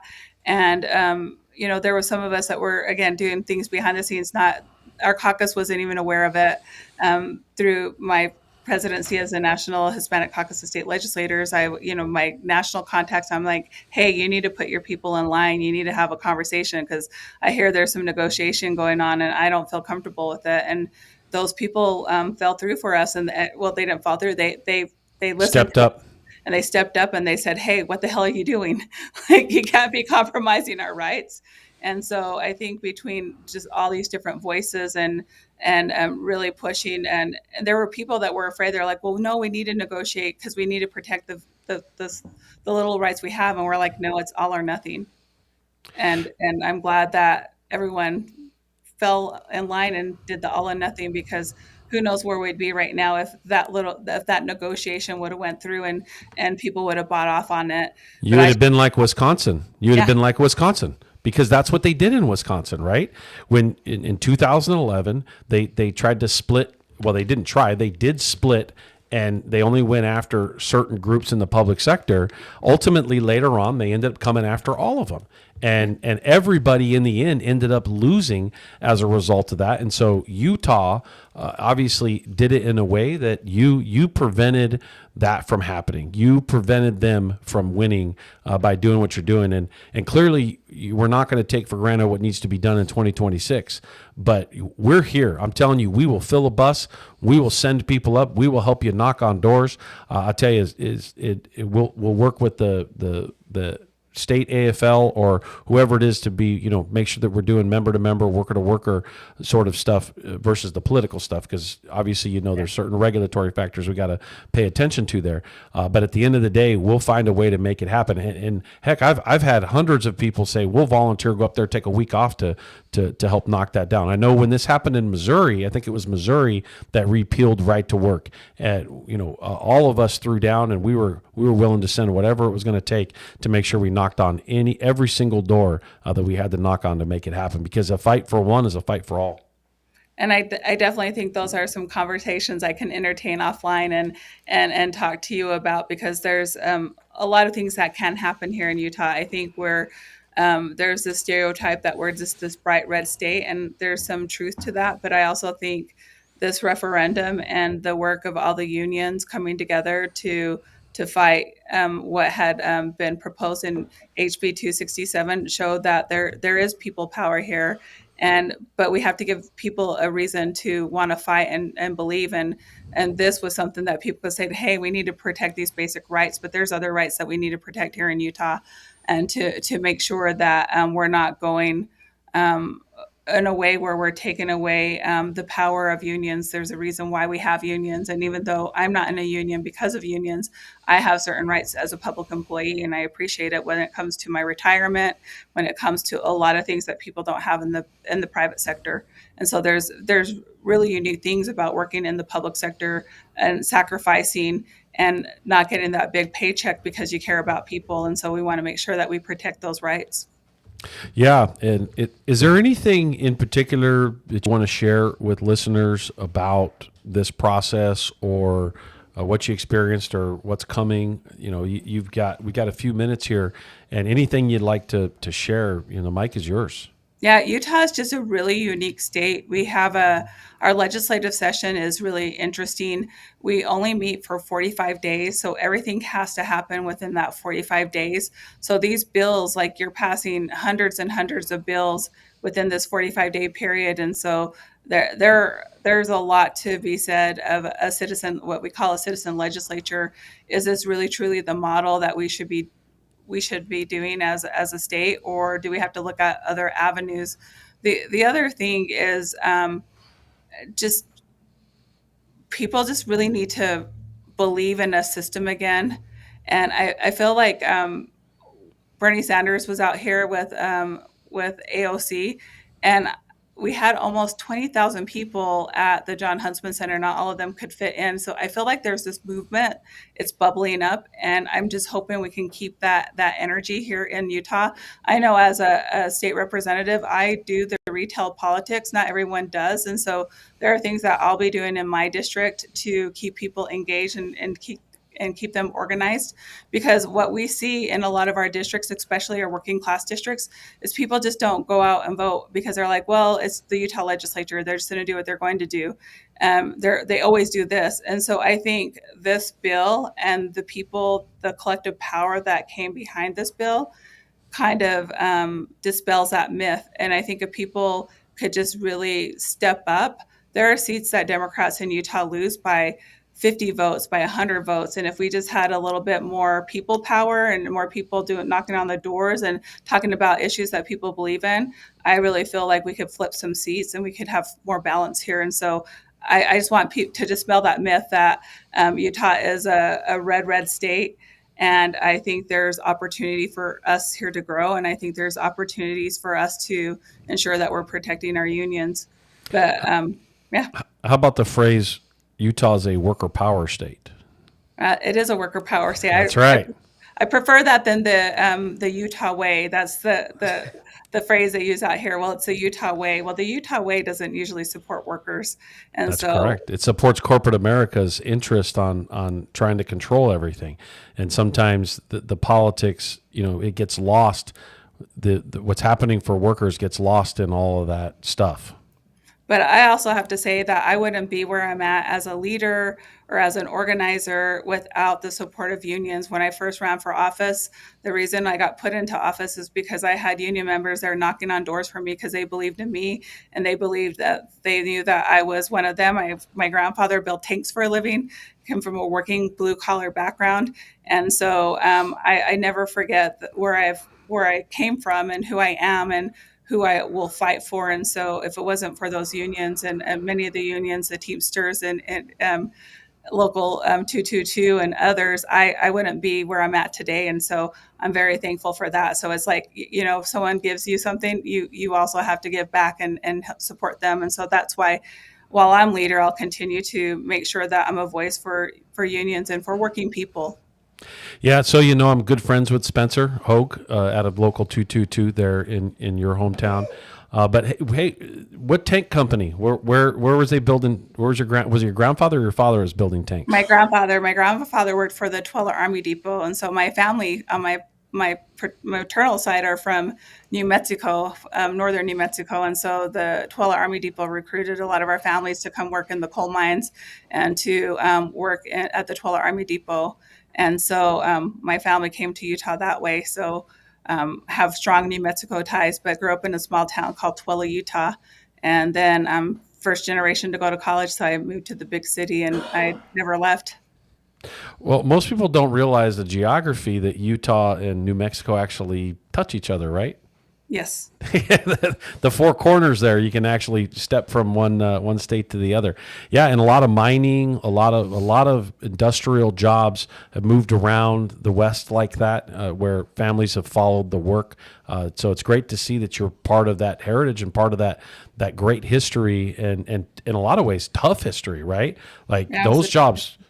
Difficult jobs, very difficult on working people for a long period of time. Well, and they went, they specifically recruited Latino families, and we were kind of redlined into one area of the town I grew up in, Twilla.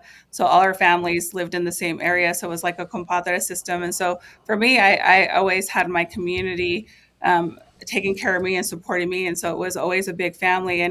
And my grandfather, when they first moved to Twilla, there were signs that said no dogs, no Mexicans. And so my grandfather and his buddies built their own club called the Family Benefit Association. So they had their own bar, their own pool table, and they organized amongst themselves. So organizing's kind of always just been in my blood. Phenomenal. I can hear it's in your blood. I can hear it's part of everything that you do. Again, phenomenal work. I can't. It's just so glad that you came on the show to share this story, especially in a lot of the things that are happening right now with public employees across the country. There are some people that feel defeated, and I think that this is an inspiration, and this shows that there's no reason to be defeated, that whether you like some of the things that are happening or the outcomes, you literally can control how you deal with it, as well as you can try to protect it going forward and try to prevent other people. And I like what you said earlier. You're looking forward at what you can do as an additional step to prevent this from happening again, or prevent that disconnect from happening again.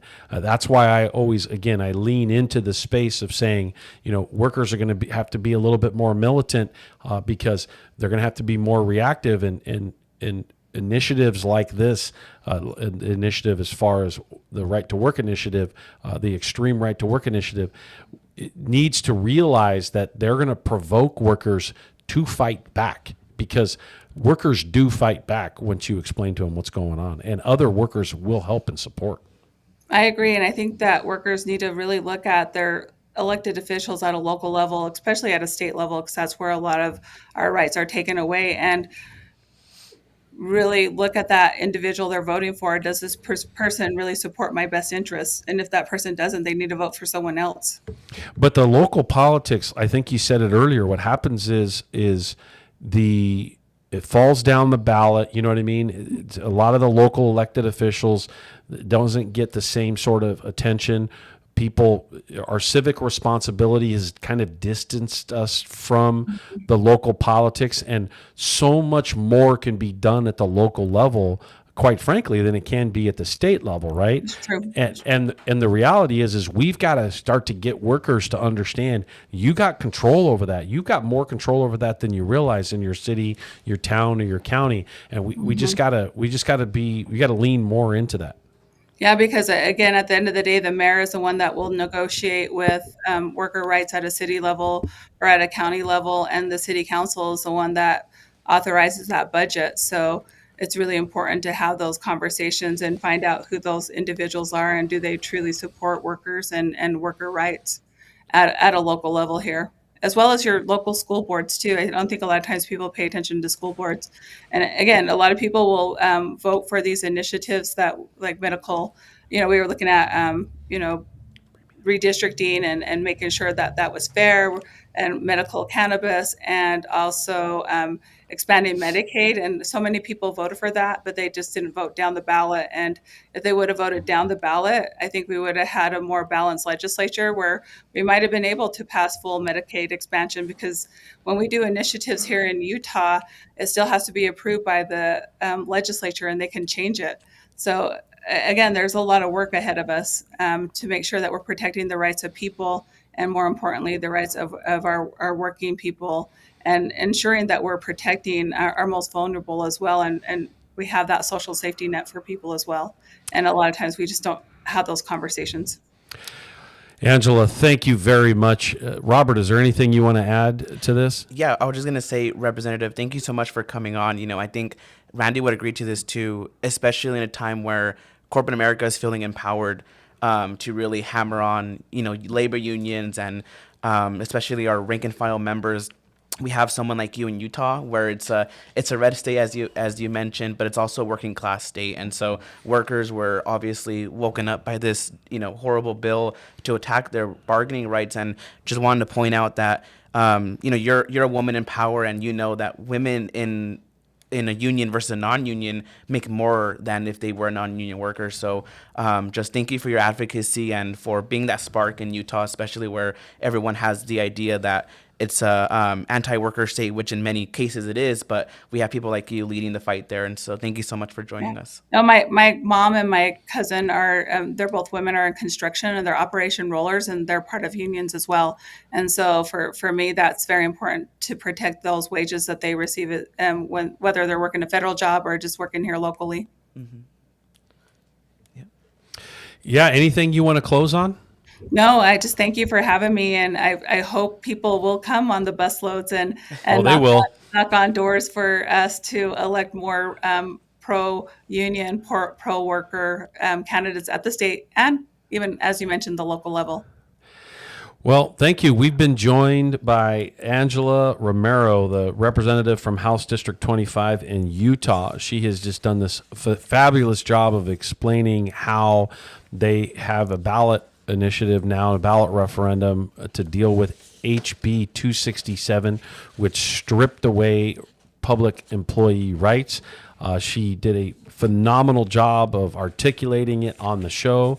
I think that this is, in my opinion, one of our better shows in the last year and a half. Very engaging, very detailed, and it's really inspirational to see, even in the face of what is a very difficult situation, that a very quick response can be managed, mobilized, doors can be knocked on, and workers can be absolutely engaged. And I just want you to know, Spencer just texted me back. I don't know if she's still listening in, but Spencer Hogue from Local 222 just text me back and says she is in blank kicking machine. In other words, a very huge compliment coming from the Teamster Local there in Utah about who was just on our show. So really thank her for coming on the show. We've just got a few minutes left. I'm going to wrap up with some things that are going on. And boy, she killed it. She described it. And what an inspiration it should be to all of our listeners.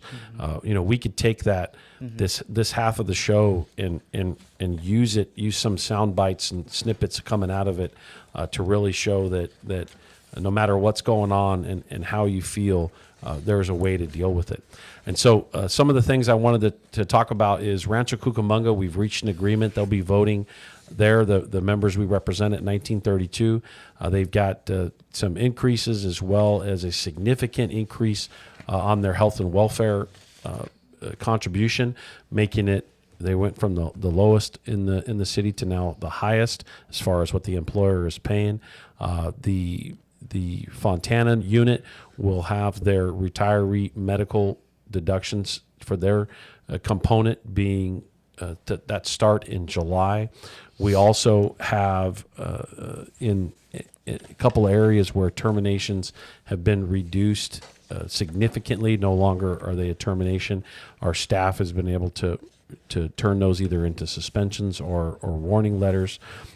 We also have a situation where the Kronos issue at the hospital was out of whack and created a ton of timekeeping errors, and those members have been compensated or balanced out as a result of that.